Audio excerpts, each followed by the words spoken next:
നമസ്കാരം. ഒട്ടുമിക്ക സ്ത്രീകളും നന്നായിട്ട് ശരീരമൊക്കെ കൊണ്ട് നടക്കണം, അല്ലെങ്കിൽ ഒരു ആകാര വടിവ്, നമ്മൾ നന്നായിട്ടൊന്ന് സൗന്ദര്യത്തിൻ്റെ കാര്യത്തിൽ, അല്ലെങ്കിൽ മുഖത്തിനൊക്കെ മുന്നൊക്കെ നല്ല കളർ ഉണ്ടായിരുന്നു ഡോക്ടറെ, അപ്പോൾ ആ കളറൊക്കെ ഒന്ന് പോയി ഒക്കെ ഒന്ന് മങ്ങിയ രീതിയിലായി. അവിടെ ഇവിടെയൊക്കെ ശരീരത്തിൽ നന്നായിട്ട് കൊഴുപ്പ് കട്ടി കൂടിയ പോലെ വയറിൻ്റെ അവിടെയൊക്കെ ചാടി വരികയാണ്, അല്ലെങ്കിൽ അവിടെയൊക്കെ തടി കൂടി വരികയാണ്, മുന്നേ ഒന്നും ഇങ്ങനെയൊന്നും ഉണ്ടായിരുന്നില്ല എന്ന രീതിയിലൊക്കെ പരാതി പറയാറുണ്ട്. ഇങ്ങനെയുള്ള സ്ത്രീകളൊക്കെ നമ്മൾ ചിലപ്പോൾ ഒ പിയിൽ പേഷ്യൻസ് വരുന്ന സമയത്ത് അവരുടെ കുറച്ച് കാര്യങ്ങൾ കൂടി നോക്കുമ്പോൾ അവർ പീരിയഡ്സിലൊക്കെ ചിലപ്പോൾ തെറ്റുകളുണ്ടാവും, അല്ലെങ്കിൽ കറക്റ്റായിട്ട് വരുന്നില്ല, വരുമ്പോൾ സമയത്ത് തന്നെ ചിലപ്പോൾ ഒരു 5-6 മാസം വരുന്നില്ല, വന്നിട്ടത് ഒരു 10-20 ദിവസത്തേക്ക് ബ്ലീഡിങ് ആയിട്ട് നിൽക്കുക, ബ്ലീഡിങ് വന്നാൽ നിൽക്കാണ്ടിരിക്കുക, അല്ലെങ്കിൽ ഒരു 10 ദിവസമായിട്ട് ചെറുതായിട്ട് നല്ല രീതിയിൽ സ്കാൻഡി ബ്ലീഡിങ് ആയിട്ട് കുറച്ച് നല്ല രീതിയിൽ ഉറ്റി പോകുന്നുള്ള, അല്ലെങ്കിൽ ഒരു കളർ ചേഞ്ച് മാത്രമേ ഉള്ളൂ എന്നുള്ള രീതിയിലൊക്കെ പേഷ്യൻസ് പറയാറുണ്ട്. ഇങ്ങനെയുള്ള ആൾക്കാർ നമ്മളൊരു സ്കാനിങ് കൂടി എടുത്ത് നോക്കുന്ന സമയത്ത് അവർക്ക് PCOD, പോളിസിസ്റ്റിക് ഓവേറിയൻ ഡിസീസ് എന്നുള്ളത് കാണാറുണ്ട്. ഇന്ന് ഞാൻ ഇതിനെ പറ്റിയിട്ടാണ് സംസാരിക്കുന്നത്.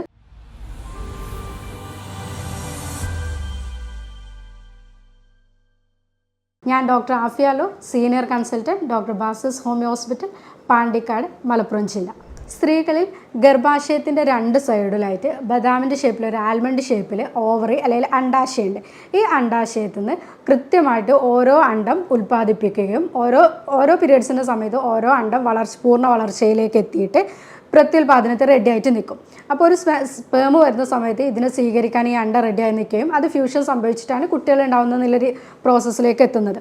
PCODക്കാരിലും ഇതേ രീതിയിൽ സംഭവിക്കുന്നു.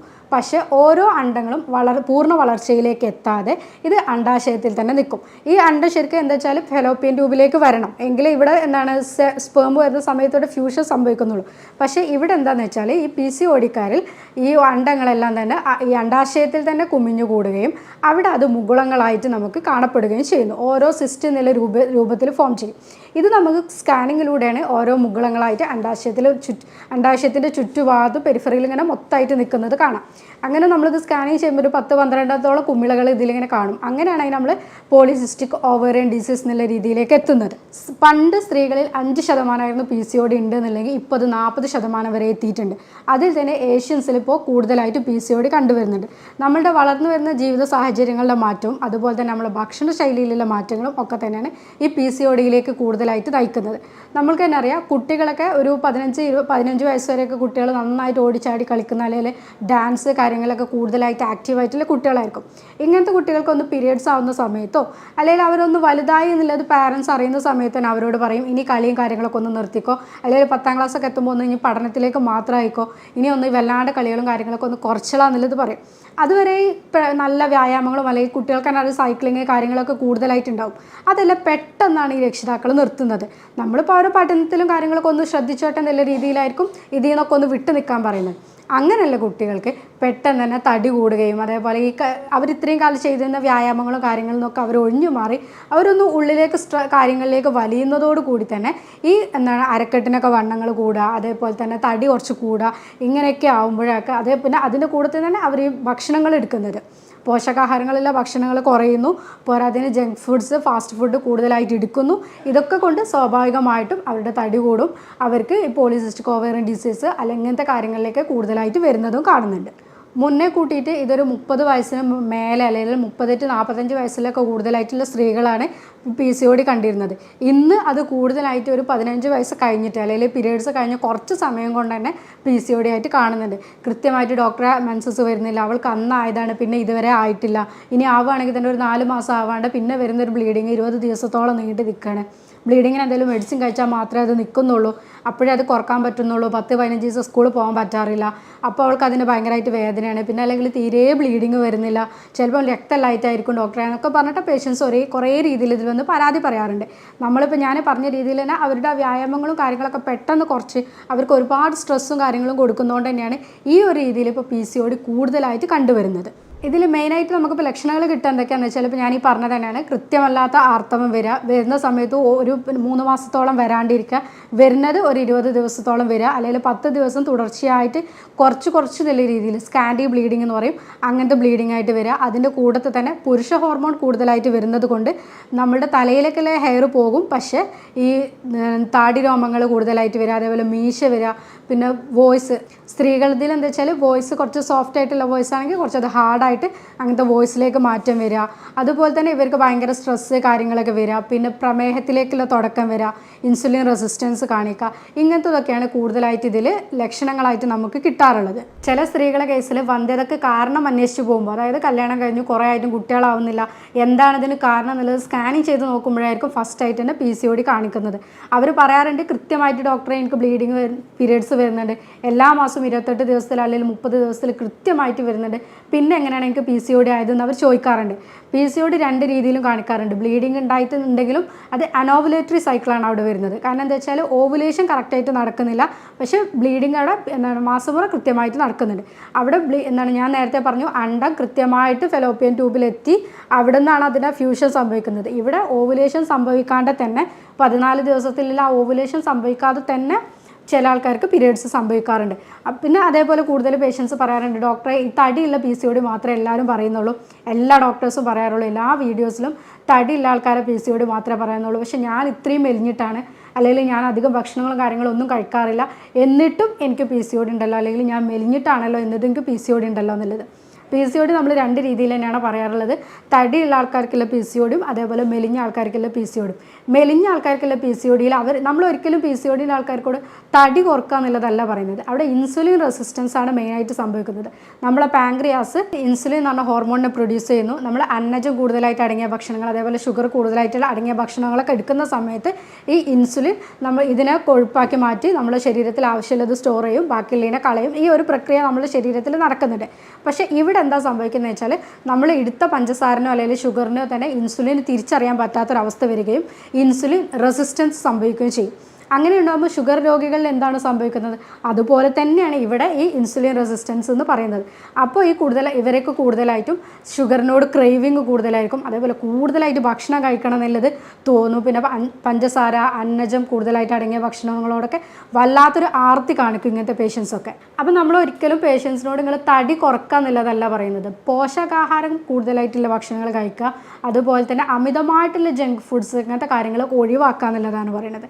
പേഷ്യൻസ് പറയാറുണ്ട് ഡോക്ടറെ മെലിഞ്ഞായിട്ടുള്ള ആൾക്കാർ നിങ്ങൾ ഈ സാധനങ്ങളൊക്കെ കുറക്കാൻ പറഞ്ഞാൽ പിന്നെന്താ ഞങ്ങൾ കഴിക്കുക എന്നുള്ളത്. ഇപ്പം നമ്മൾ ഈ വർക്കൗട്ടും കാര്യങ്ങളൊക്കെ പറയുന്നത് തടി കുറക്കുക എന്നുള്ളതിനേക്കാളും കൂടുതലായിട്ട് ശരീരത്തിന് ആവശ്യമായ വ്യായാമം കിട്ടുക, അതേപോലെ ഈ അരക്കെട്ടിലുള്ള വണ്ണങ്ങളൊക്കെ ഒന്ന് കുറയുക, യോഗകൾ നന്നായിട്ട് അവർക്ക് ചെയ്യാം, അങ്ങനത്തെ കാര്യങ്ങളൊക്കെയാണ് അവർ കൂടുതലായിട്ട് ഒന്നും കൂടി ശ്രദ്ധിക്കേണ്ടത്. PCODയിൽ എന്താ സംഭവിക്കുന്നത് വെച്ചാൽ സ്ത്രീ ഹോർമോണായിട്ടുള്ള ഈസ്ട്രോജനും പ്രൊജസ്ട്രോണും ഒക്കെ കുറയുകയും പുരുഷ ഹോർമോൺ ആയിക്കൊണ്ടുള്ള ആൻഡ്രോജൻ, ടെസ്റ്റോസ്റ്റിറോൺ ഇവയൊക്കെ കൂടുകയും ചെയ്യും. അതുകൊണ്ട് തന്നെ സ്ത്രീകൾക്ക് ഇപ്പോൾ ഈസ്ട്രോജനൊക്കെ നമുക്ക് നല്ല രീതിയിലുണ്ടെങ്കിൽ ഈ വജൈനയിലെ യോനിയിലെ ലൂബ്രിക്കേഷനും അതേപോലെ ലൈംഗിക താല്പര്യം ഇതൊക്കെ ഉണ്ടാവുള്ളൂ. അതൊക്കെ ഇവിടെ കുറയും. യോനിയിൽ വരൾച്ച സംഭവിക്കും, അതേപോലെ ലൈംഗിക താല്പര്യ കുറവുണ്ടാവും, ഇതൊക്കെ സംഭവിക്കും. പോരാത്തതിന് പുരുഷ ഹോർമോൺ കൂടി നിൽക്കുന്നത് കൊണ്ട് തന്നെ മെയിൽ പാറ്റേൺ ആയിക്കൊണ്ടുള്ള ഹെയർ ഡിസ്ട്രിബ്യൂഷൻ ഉണ്ടാവും. അവിടെ എന്തൊക്കെ സംഭവിക്കുക വെച്ചാൽ താടിയിലൊക്കെ രോമങ്ങൾ വരിക, മീശ വരിക, തലയിലുള്ള രോമങ്ങൾ മുടി കൊഴിയും ചെയ്യും. പോരാത്തതിന് ഇങ്ങനത്തെ ഹസ്കി വോയിസ്, ഇവരുടെ വോയിസൊക്കെ ഒന്ന് ഹാർഡായിട്ട് വരിക. അപ്പോൾ ഞാൻ മുന്നേ പറഞ്ഞു സോഫ്റ്റ് ആയിട്ടുള്ള വോയിസ് ഒന്ന് മാറിയിട്ട് ഹാർഡായിട്ടുള്ള വോയിസ് വരിക. നെറ്റിയൊക്കെ ഒന്ന് ഇങ്ങനെ കയറി പോകും. മുന്നേ നല്ല നല്ലോണം മുടി ഉണ്ടായിരുന്നു, പക്ഷേ ഇപ്പോൾ നെറ്റിയൊക്കെ കയറി അതായത് മുടിയൊക്കെ നന്നായിട്ട് കയറി പോവുക, കൊഴിഞ്ഞു പോവുക എന്നുള്ള രീതിയിലൊക്കെ പേഷ്യൻസ് കൂടുതലായിട്ട് പറയാറുണ്ട്. സാധാരണ സ്ത്രീകളെ സംബന്ധിച്ചിടത്തോളം PCOD ഉള്ള ആൾക്കാർക്ക് വന്ധ്യതയ്ക്ക് ഒരു 10 ഇരട്ടെങ്കിലും കൂടുതലായിട്ട് ചാൻസ് ഉണ്ട്. ഇപ്പോൾ ഞാൻ പറഞ്ഞു ചില പേഷ്യൻസ് ഇൻഫെർട്ടിലിറ്റി എന്തുകൊണ്ടാണ് അല്ലെങ്കിൽ വന്ധ്യത എന്തുകൊണ്ടാണെന്നുള്ളത് തേടി പോകുമ്പോൾ അതിൻ്റെ കാരണങ്ങൾ അന്വേഷിച്ച് പോകുമ്പോഴാണ് ഫസ്റ്റ് തന്നെ ചിലപ്പോൾ PCOD ഉണ്ടെന്നുള്ളത് അറിയുന്നത്. അത്രയും കാലം ചിലപ്പോൾ അവർക്ക് അതൊരു പ്രശ്നമായിട്ട് തോന്നിയിട്ടുണ്ടായിട്ടേ ഉണ്ടാവില്ല. ഈ ലക്ഷണങ്ങളൊന്നും അവർക്ക് അത് അത്രത്തോളം കാണിച്ചിട്ടുണ്ടാവില്ല. PCODയിൽ അതുപോലെ തന്നെ കൂടുതലായിട്ട് കാണുന്നതാണ് കഴുത്തിന് ചുറ്റും ഒരു ബ്ലാക്കിഷ് ഡിസ്കളറേഷൻ, നമ്മൾ അക്കാന്തോസിസ് നൈഗ്രൻസ് എന്ന് പറയും. അത് ഇൻസുലിൻ റെസിസ്റ്റൻസ് കൊണ്ടാണ് കൂടുതലായിട്ട് വരുന്നത്.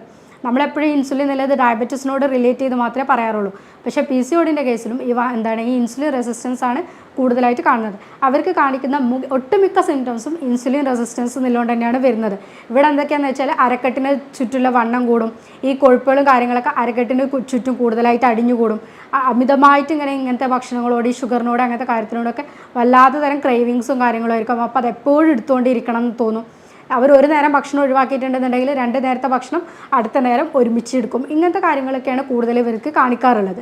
ഞാൻ മുന്നേ പറഞ്ഞു PCOD എന്ന് പറഞ്ഞാൽ എപ്പോഴും ജീവിതശൈലി രോഗത്തിൻ്റെ ഭാഗമായിട്ട് തന്നെയാണ് കൂടുതൽ വരുന്നത്. ഇപ്പോൾ നമ്മൾ ഡയബറ്റീസ്, പ്രഷർ, BP കൂടുക, കൊളസ്ട്രോള്, ഫാറ്റി ലിവർ, തൈറോയിഡിൻ്റെ പ്രശ്നങ്ങൾ, ഇതൊക്കെ നമ്മളിപ്പോൾ ഒരു ജീവിതശൈലി രോഗത്തിൻ്റെ ഭാഗമായിട്ടാണ് എടുത്തത്.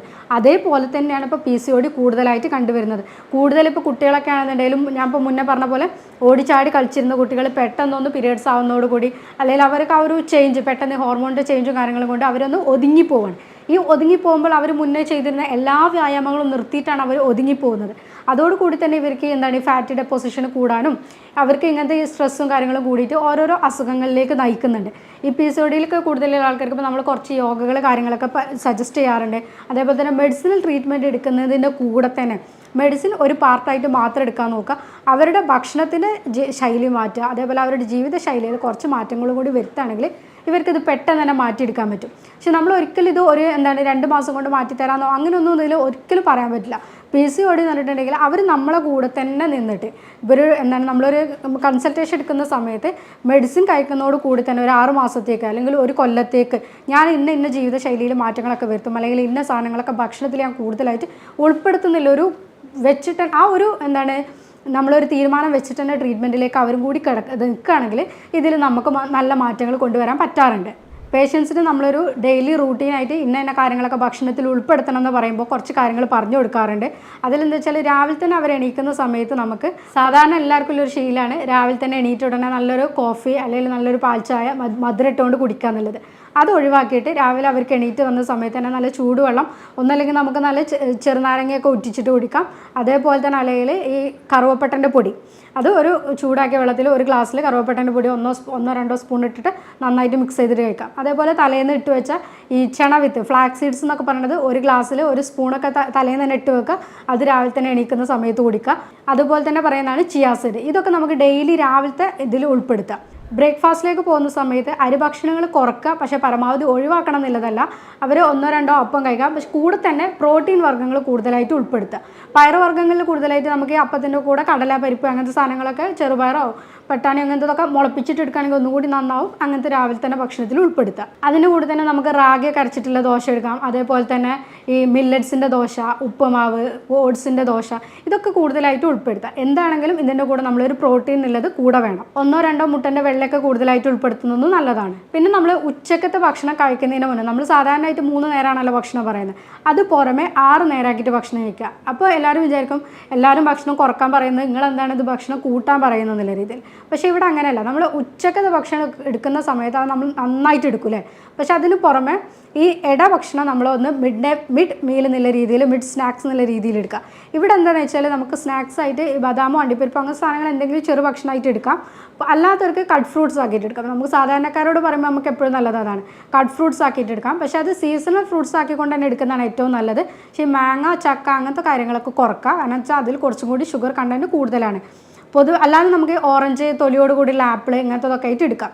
ഉച്ചക്കത്തെ ഭക്ഷണത്തിലേക്ക് പോകുമ്പോൾ തവിട് കൂടുതലായിട്ട് അടങ്ങിയ ധാന്യങ്ങൾ തന്നെ കൂടുതലായിട്ട് എടുക്കാൻ നോക്കുക. അതിൽ അരിഭക്ഷണം എപ്പോഴും നമ്മൾ വൈറ്റ് റൈസ് ഒഴിവാക്കിക്കൊണ്ട് തവിട് ആയിട്ടുള്ള ഭക്ഷണം ഡെയിലി ഒരു നേരമെങ്കിലും ഉൾപ്പെടുത്താൻ നോക്കുക. അതിന് കൂടെ തന്നെ നമ്മൾ ഒരു പ്ലേറ്റിനെ 4 ആക്കിക്കൊണ്ട് മറ്റേ നമ്മൾ മുന്നത്തെ വീഡിയോയിലൊക്കെ പറഞ്ഞ പോലെ തന്നെ ഒരു ഭാഗത്ത് ചോറ്, ഒരു ഭാഗത്ത് നമ്മൾ പ്രോട്ടീൻ, ഒരു ഭാഗത്ത് ഫ്രൂട്ട്സ്, പറ്റുന്ന ഒരു ഭാഗത്ത് വെജിറ്റബിൾസ്, നമുക്ക് പറ്റുന്ന രീതിയിൽ ഇതെല്ലാം ഇൻക്ലൂഡ് ചെയ്യാം. ഇതൊക്കെ എന്താണോ എന്നുള്ളതില്ല, നമുക്ക് പറ്റുന്ന രീതിയിൽ എല്ലാ ഭക്ഷണങ്ങളും ഉൾപ്പെടുത്താം. അവയിലൊക്കെ ഏത് വെജിറ്റബിൾ ആണെങ്കിലും കുഴപ്പമില്ല, പക്ഷേ നമുക്ക് വെജിറ്റബിൾസ് കൂടുതലായിട്ട് ഭക്ഷണത്തിൽ ഇൻക്ലൂഡ് ചെയ്യുക എന്നുള്ളതാണ് നോക്കേണ്ടത്.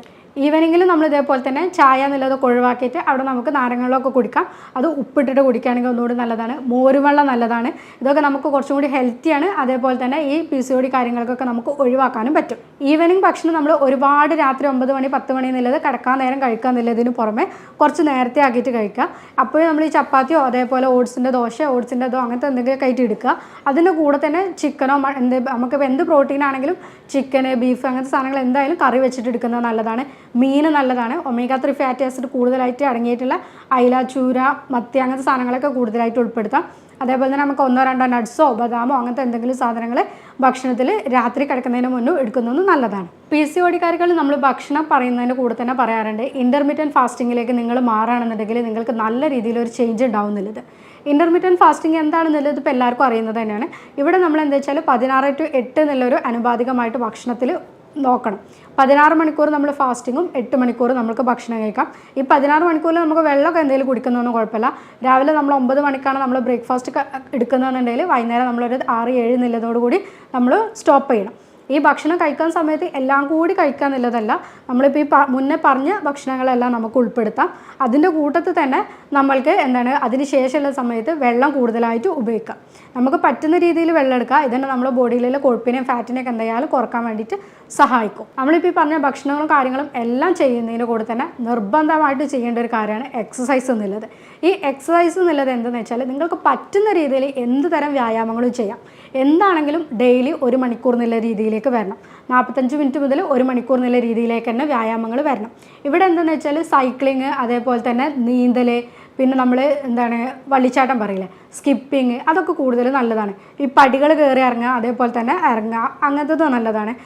ബോഡി വിയർക്കുന്ന രീതിയിലുള്ള എക്സസൈസ് ആയിരിക്കണം കൂടുതലായിട്ട് ചെയ്യുന്നത്. ആഴ്ചയിൽ 5 ദിവസമെങ്കിലും മിനിമം ചെയ്തിരിക്കണം. നമ്മൾ 1-2 ദിവസത്തിൽ അതിൽ സ്കിപ്പ് ചെയ്യുന്നതിൽ കുഴപ്പമില്ല. പക്ഷേ 5 ഡേയ്സ് നമ്മൾ നന്നായിട്ട് തന്നെ 1 അവർ വിയർക്കുന്ന രീതിയിൽ തന്നെ ചെയ്യാൻ വേണ്ടിയിട്ട് ശ്രദ്ധിക്കുക. സ്ട്രെസ്സ് എന്നുള്ളത് ഈ PCOD ഒക്കെ കേസിൽ വളരെ ഇമ്പോർട്ടൻ്റ് ആയിട്ടുള്ളൊരു കാര്യമാണ്. ഇപ്പം ഞാൻ പറഞ്ഞു, നമ്മൾ ഒരുപാട് കാര്യങ്ങൾ കൊണ്ട് ഇപ്പോൾ സ്ട്രെസ്സാണ് കൂടുതലായിട്ടുള്ള സ്ത്രീകളെ സംബന്ധിച്ച്. കുട്ടികളെ LKG ചേർത്തിയ മുതൽ തന്നെ സ്ട്രെസ്സ് കൂടുകയാണ്. കുട്ടി സ്കൂളിൽ പോയിട്ട് നമ്മളെ കുട്ടികൾക്ക് മറ്റുള്ളവരെക്കാളും മാർക്ക് കുറഞ്ഞാൽ, അല്ലെങ്കിൽ ഡാൻസിന് കൂടുമ്പോൾ അങ്ങനെ ഒരുപാട് കോമ്പറ്റേറ്റീവ് മൈൻഡിലൂടെയാണ് ഇപ്പോഴത്തെ ഒരു സ്ത്രീകളെ ജനറേഷൻ തന്നെ കടന്നു പോകുന്നത്. കുട്ടികൾക്ക് വേണ്ടിയിട്ട്, അല്ലെങ്കിൽ നമ്മൾ അവരെ വീട്ടുകാരുടെ കാര്യങ്ങൾ, ഇതൊക്കെ കൂടിയിട്ടാണ് കൂടുതൽ സ്ട്രെസ്സിലേക്ക് പോകുന്നത്. ഈ PCOD സ്ട്രെസ്സ് കൂടുതലായിട്ട് ഉള്ള ആൾക്കാർക്ക് കൂടുതലായിട്ട് കാണുന്നുണ്ട്. കോർട്ടിസോൾ എന്ന് പറഞ്ഞ ഹോർമോൺ കൂടുതലായിട്ട് പ്രൊഡ്യൂസ് ചെയ്യും. അതുകൂടി തന്നെ ആൻഡ്രോജൻ എന്ന് പറഞ്ഞ ഹോർമോണിലേക്ക് കൂടുതലായിട്ട് പ്രൊഡക്ഷൻ ഉണ്ടാക്കുകയും ചെയ്യും. പിന്നെ നമുക്ക് വേണ്ട ഈസ്ട്രോജൻ എന്ന് പറഞ്ഞ ഹോർമോണും പ്രൊജസ്ട്രോൺ എന്ന് പറഞ്ഞ ഹോർമോണൊക്കെ കുറയുകയും ചെയ്യും.